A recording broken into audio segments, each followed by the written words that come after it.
Look, it's been a long time.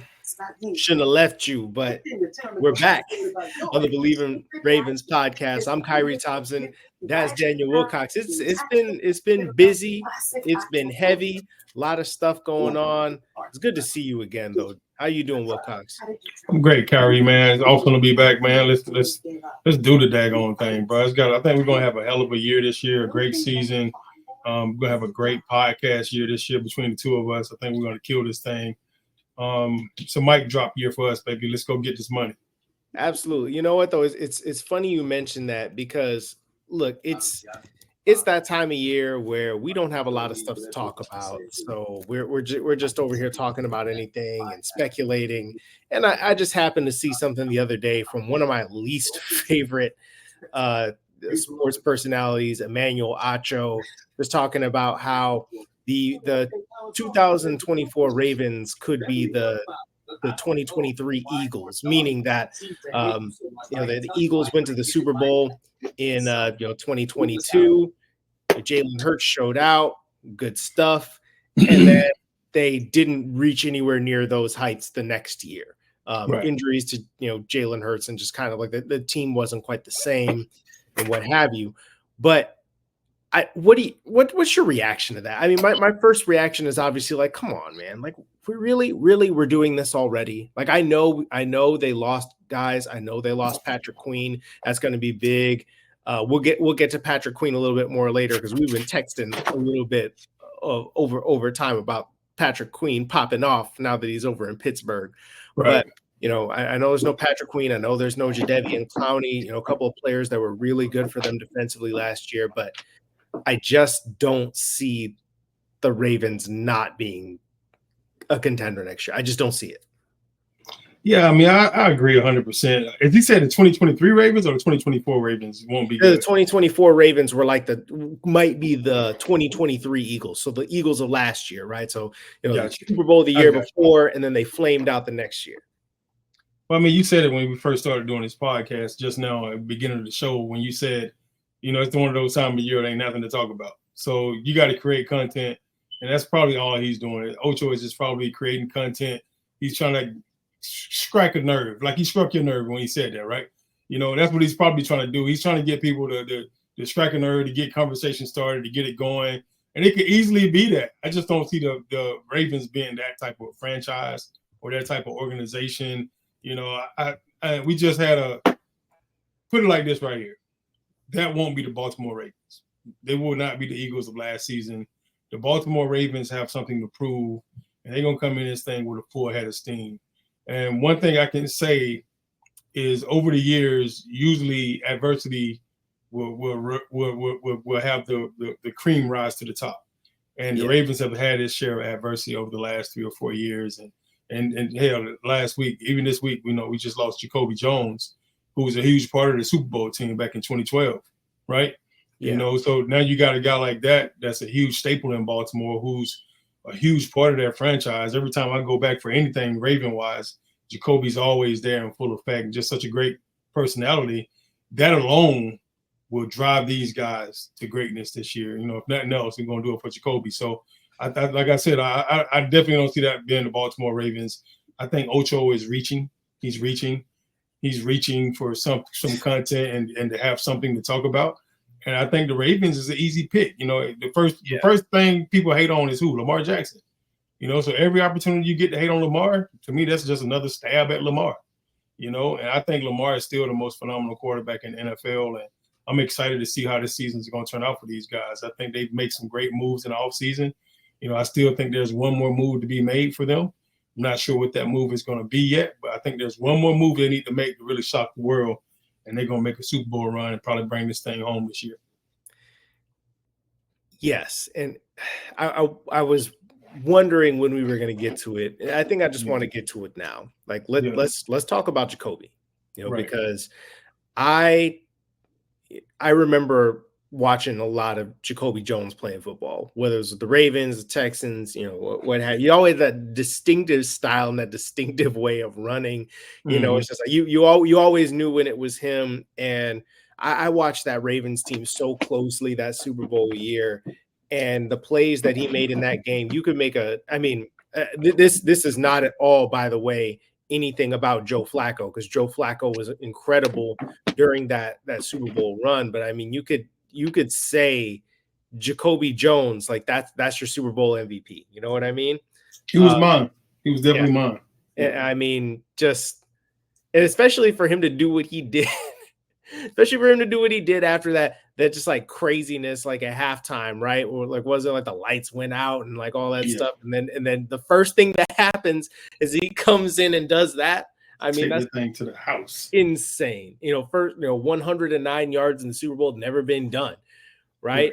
And just besides the football, like you were talking about what he means to the Ravens.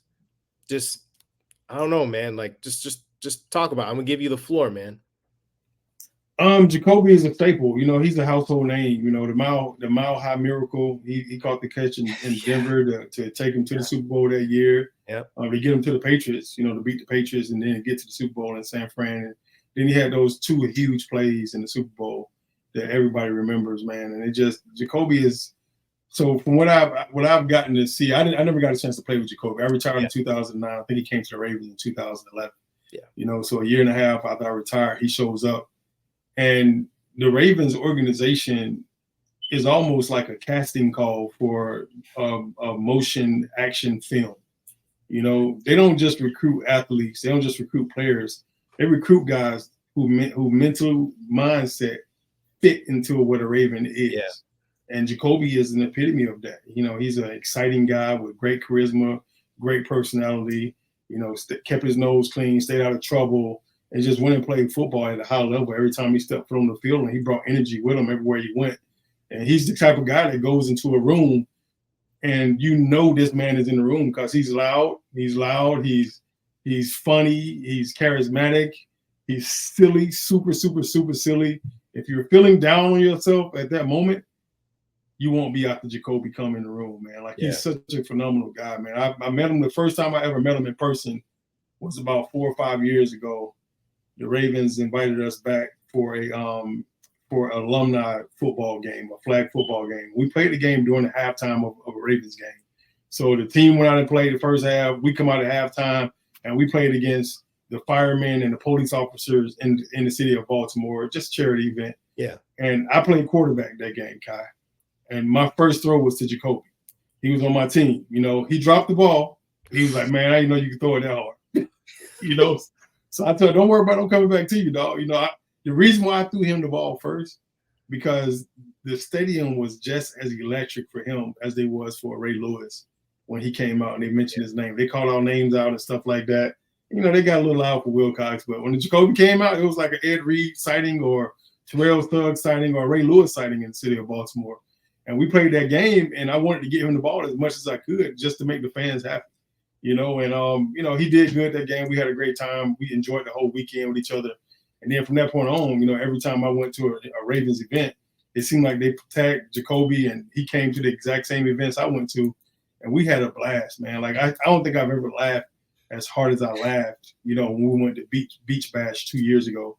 Me, him, and Daneil Thompson, and Mark Clayton, and all those guys, man. We had so much freaking fun. I laughed so hard that I had a headache in the back of my head, and it was mainly because of Jacoby and his two best friends from New Orleans. They came up with him on the trip, and everywhere we went, it was comedy. It was pure, absolute comedy, And it was just he was so fun to be around, man. So much joy. And 2 or 3 weeks ago, the Ravens had their first Ravens Legends mini camp event, and I took both of my boys with me. And my oldest son was at that Beach Bash with me and Jacoby, so he got to know Jacoby pretty well too.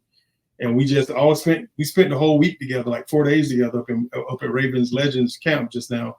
And we had a great time. Went to Top Golf. We took a bunch of pictures and stuff. My last pictures of me and Jacoby is at this Top Golf event 2 weekends ago. And we had a blast, man. We had a really good time. We went out to dinner. We ate. I watched him do his untold story. Behind the scenes untold story. I sit in there and I got some actually video footage of that. But Jacoby is the kind of guy that he'll brighten every single room. He'll make everybody feel good. I don't care if you know him or don't know him. By the time you leave, you're gonna feel like you've been knowing him your whole life. Like, I've been knowing that guy for 10 years. You know, he never acted like a butthole to anybody while I was around. I never seen anything bad from him at all. It was always smile, you know, shits and giggles, and just pure joy, man. Every time you're around the guy, I hate to see, you know, somebody of his caliber fall, man. I'm 47 years old. He's 40 years old. Just turned 40 last week, and you know, a week after his 40th birthday, you know, he's no longer with us, and it's heartbreaking.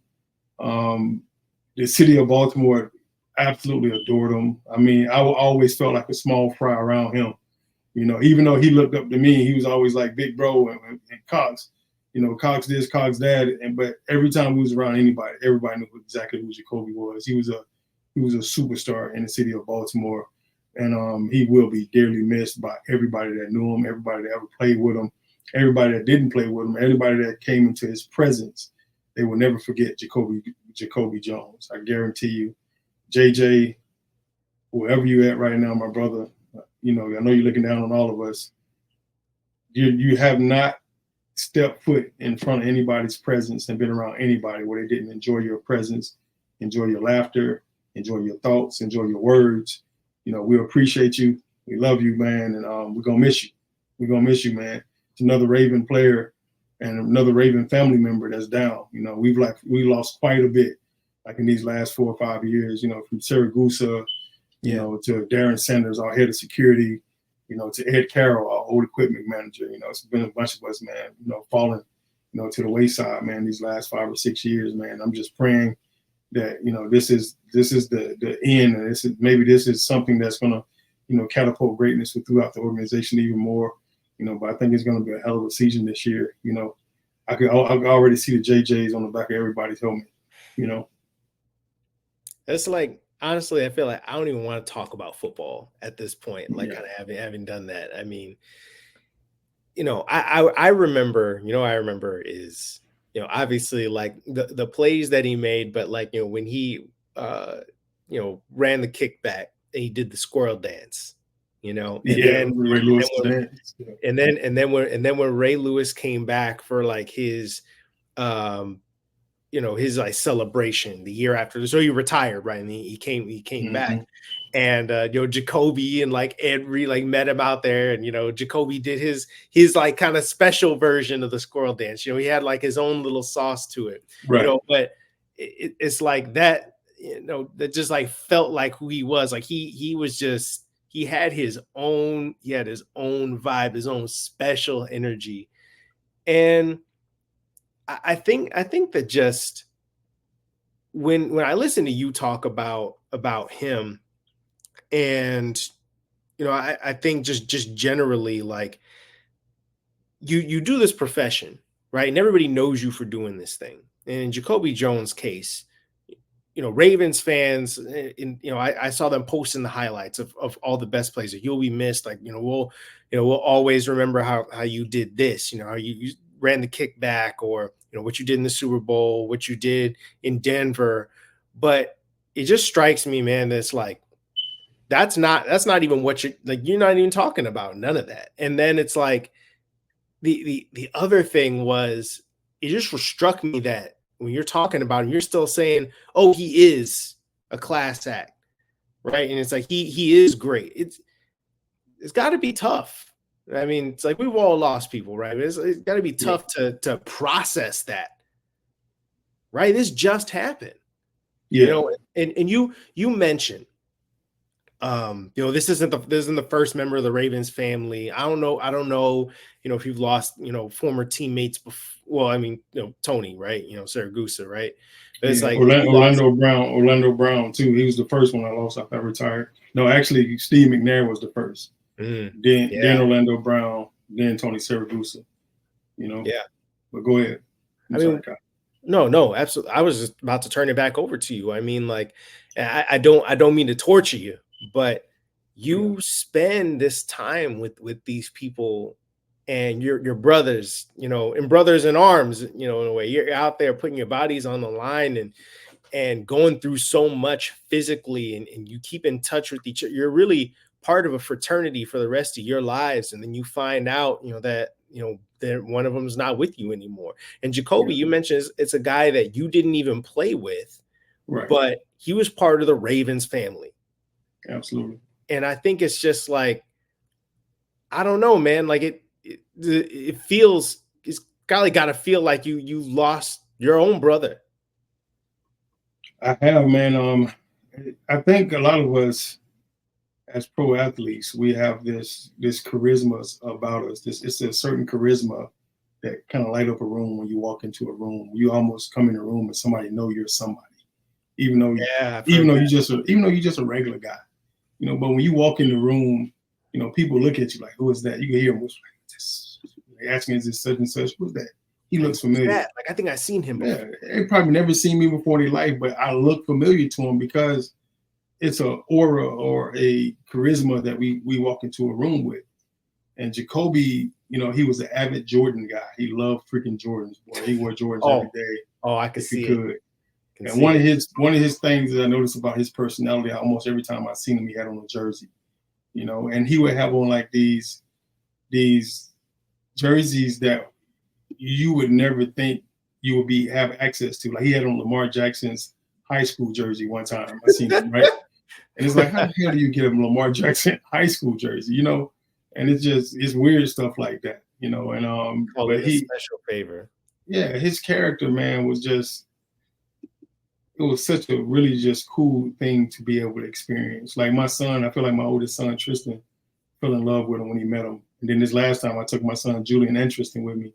And I feel like Julian fell in love with him, you know, when he met him, you know, and it was just, his energy was really, really, really, really cool. And he was a special guy. And he's definitely taken way too young. It took everybody off guard. You know, he was so full of energy. He's the last person that you would think anything like this would happen to. And it's disheartening, and it hurts, man. It really does. It hurts, like to hear, like my heart drop. You know, I had a goddaughter pass away like 2 years ago, like tragically on Thanksgiving morning in a car crash. And this felt a lot like the same thing to me, you know, where it was, you know, Matt Little from the Ravens reached out and kind of gave all of us an email, letting us know what happened, you know, and we still don't know all the details. We just know that he passed away in his sleep. Yeah. And it was very sudden, man. That's all I know, is that he passed away in his sleep. And it was sudden, and supposedly he died peacefully or whatever, you know, but it don't feel real. It feels very surreal. It doesn't, you know, a lot like the call I got when they said Steve McNair was killed. You know, I was like, what? Yeah, Steve, like, who in the hell would want to kill Steve? You know, like, he's such a great guy, you know, such a charismatic man, and it's just, you know, to lose somebody like Jacoby, man, like, it's hard to recover from something like that. Like, you know, it's like at 40 years old, he's too young, and he was so full of life 2 weeks ago, just 2 weekends ago. Yeah. So full of life, laughing, joking, we're having a good time. I want to say they took maybe 9 or 10 pictures of me. Like, they sent us like a roll of like 100 pics for everybody that came. It was probably 80 of us that came back. And Jacoby, all 9 of the pictures they took of me, Jacoby's right beside me in every single picture. We laughing, we joking, we talking, we being silly. You know, we having conversations. You know, even over at the practice facility, the picture they took of me at the practice facility, I'm sitting at the table with my son Julian, and Jacoby's leaning over the table, cracking a joke, saying something silly.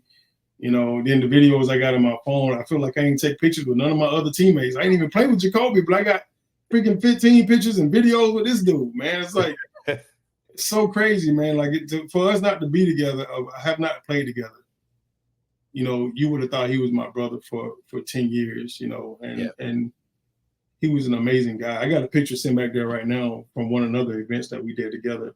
And he has on I don't even know who jersey it is. I know it's a Lakers jersey. I want to say it's like a number 12 jersey or something for the Lakers. I don't know who it is. You know, he, like I said, he always had on the jersey. Like, every time I seen him, it was a Bulls jersey. Like, I think he had on the number 12 Bulls jersey last time I seen him. I don't even know who number 12 for the Bulls is, come to think of it. Oh my God. Yeah. See, I would have to see it, because I grew up in Chicago. So if I saw it, or I saw the name, like I would know who it is. I mean, if I saw the name on the back of the jersey, I'll probably figure it out too. Yeah. But it wasn't a 23 jersey. If you ever see me in the Bulls jersey, guarantee it's 23. I'm not wearing nobody else. Yeah, absolutely. Right. Okay. Now I want to say, I could be wrong about this, So I mean, current Chicago Bull who's wearing number 12 is Io DeSumo, who's from University of Illinois. I don't know if that's him, but I want to say there was yes, okay, I was right about this. I just looked it up. There was a time, it probably won't be, but there was a time that Michael Jordan actually wore number 12 for the Bulls. Totally random note. But I wouldn't even doubt that would be a Michael Jordan jersey. This is like he got his hands on the famous Michael Jordan number 12 jersey. Number 12 jersey. Because like I think it was like his jersey got lost or like misplaced or something like that. And so that like number 12 was like the only jersey he had available or whatever. Like his jersey just straight vanished. And so he came out wearing number 12. Right. So it's like I feel like God, now I wish that I had known that, got a chance to ask him where the hell he got that from. But okay, before we get going, I want to know, unless you already told me, maybe you can find a different one. But what's your best Jacoby Jones story? What's your best, your most fun story? So if I had to say, when we went to Beach Bash, we laughed the entire weekend. And we had so much freaking fun. He brought two of his best friends from New Orleans. Yeah. And they played pranks on each other every single night. Like they was like those white kids that would put mayonnaise on your hand while you go to sleep, and then tickle your ear with a feather. No, listen. I was working at summer camp with kids just like that, where like they were like, these are grown men though, guy. Grown. Oh my God. I'm trying to remember real quick. I'm just trying to remember this one before I get back to you. Yeah. I think I knew that somebody was trying to prank me because they had almost gotten me before, like with some like whipping cream or something like that. And I almost got myself, or it was shaving cream, but I kind of woke up right before I did it. My hand was like right here. And then I knew they were going to come back and try to do it again. So I let him get real close and I grabbed his hand. And he freaked out and he ran away. And I went to go chase him. They tied my shoes together. And so I fell because they tied my damn shoes together. And I didn't know they did it. That's the worst. But they were playing pranks. Yeah, man. They were playing pranks on each other every single night. I mean, from like they would literally pour like a bucket of water in each other's face while they sleep. Like one of them be on the couch, sleep with his mouth open. Oh no! And then they'll come and pour water all down his throat while he sleep. They was doing stuff like one sit on the toilet. They use the toilet like in a public space, and it's got a stall, and they would fill a bucket of water up and pour it on him while he in the toilet. No! Like it was that type of stuff. It was like. It was the type of pranks that would make you want to fight somebody. Like that's what I was gonna say. And then they would video record it and they would show it to me every day. No, that's exactly what I was gonna say. If somebody did that crazy, to me, I'm fighting immediately. I'm grabbing the nearest thing. I'm swinging. I'm telling you, I promise you, I would have fought one of them, man. But they've been doing this to each other since they was kids, man. These boys been together. Red and Jacoby been together for so freaking long, man. Like you could tell they was boys since they was probably in their PJs. You know, back in preschool, you know, and elementary. Like they've been boys forever. Played ball together, grew up together, went to school together. They both played pro sports. They both went to. I think Red was playing semi-pro ball, arena ball, or something like arena ball, not semi-pro. He was playing arena and some other stuff like that. And of course, Jacoby got drafted and did what he did. You know, but that weekend like was the. And when I tell this, when I'm telling you what I'm telling you right now, Kyle, like. I need everybody to kind of understand, like, as retired players, all of us are not jumping into something that just catapults us to greatness when we retire. So I went through a real dark moment in my life after I retired. And I mean, it was years and years and years of just, you know, depression and just trying to find myself again, trying to figure out who Wilcox was, you know, after football was over, after all the injuries, my body, my head, everything. And me going to this event was an opportunity for me to be around my fellow teammates and stuff. And I didn't even play with Jacoby. Me and AD played together, and me and Mark Clayton played together. So it was great. But this was like my first true, real, like locker room experience in about 10 years after I retired. You know, and this experience just made me feel so freaking amazing. I left out of that weekend, and I remember my wife, every time I go anywhere, every time I went anywhere without my wife, she would always ask me, did I have fun? I was like, it was all right. When she came back, she was like, you had fun, babe? I said, yeah, you know what? I think I did. I really did. I think I had fun. And I was smiling. I hadn't been, I don't think she had seen me smile like in a long time. She's like, babe, I know you had fun. I can tell you had fun. Yeah. Like your energy is different. Everything's different. It was all because of Jacoby and his homeboys from New Orleans and me and AD and Mark Clayton and, you know, all of us just being able to get together, man, and just spend time with each other, man. It was such a hilarious time. We had to do a karaoke on the beach, and we all had to pick songs. Now, this is not your average karaoke where you go to like a little bar. I mean, this is like 2,000 people on the beach. And we on a real stage, real DJ, like if you put on a real concert. Oh, you were doing it for real. Okay, what did you real pick? Karaoke? I picked Vanilla Ice, Ice Baby. You gotta read the room, Kai. You gotta read the room, baby. Oh, okay. You gotta read the room. I got you. Say no more. Say no more. I got you. I read the room, man. So they were doing it with me. You know, Jacoby, that was right there with me. They was my background dancers and singers and stuff, boy. I mean, we had a blast, dog. Jacoby Jones, background dancer. I imagine he was cutting it up. Brad Jackson, Daneil Thomas, Jacoby Jones, me, Mark Clayton. I mean, we had a freaking blast, dog. When I tell you we had so much fun that weekend, and I wouldn't change it for nothing in the world. It was a phenomenal experience, man. We really enjoyed each other's company and got a chance to feel that brotherhood again. You know, that's the best part about playing football. And you can never ever simulate the locker room. It's the closest thing to it. Yeah, and you know what? I'm glad you had that time, man. You know, it's like not everybody gets to have those kinds of memories that you have. You know, and I can tell. So like it gives you joy, right? And it's obviously it's a sad time, but that's the kind of stuff that you're going to remember, you're going to hold on to. You're going to have those pictures and those videos, and it's going to help with time. And like I'm glad you have that, my man. And listen, obviously we're gonna be back to talking about football. We got You see Jacoby with the Larry Bird jersey on? Man, okay. That's him sitting on the edge of the stage right there. No, that's exactly as you described. And for those of you that are listening on Spotify, I encourage you to check out the video version of this if you can. Exactly. Usually I post it. I don't know if it usually goes on the Believe site or not, but I'm gonna try and get a clip of that because it's exactly what you said. He's chilling. He's got some jersey you would not expect. Why does Jacoby Jones have a Larry Bird jersey on? Nobody knows. Nobody knows. But that's how it's done. Look at that dude. He's just over here.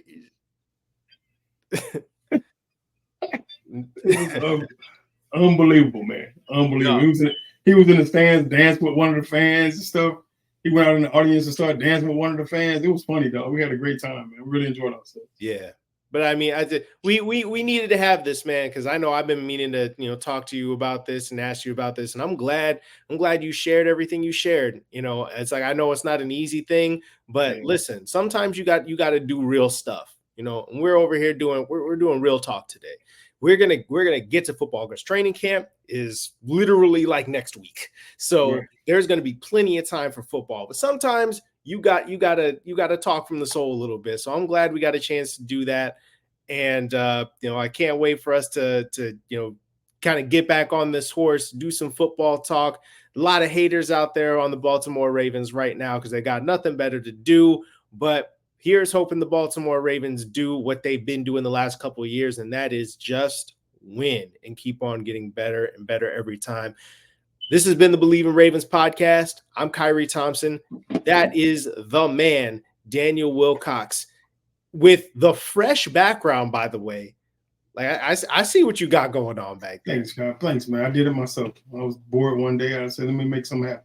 Listen, like when you talk about aura, like This dude just goes out here and just builds stuff all day long. You know, builds his own house, builds his own background, just does whatever.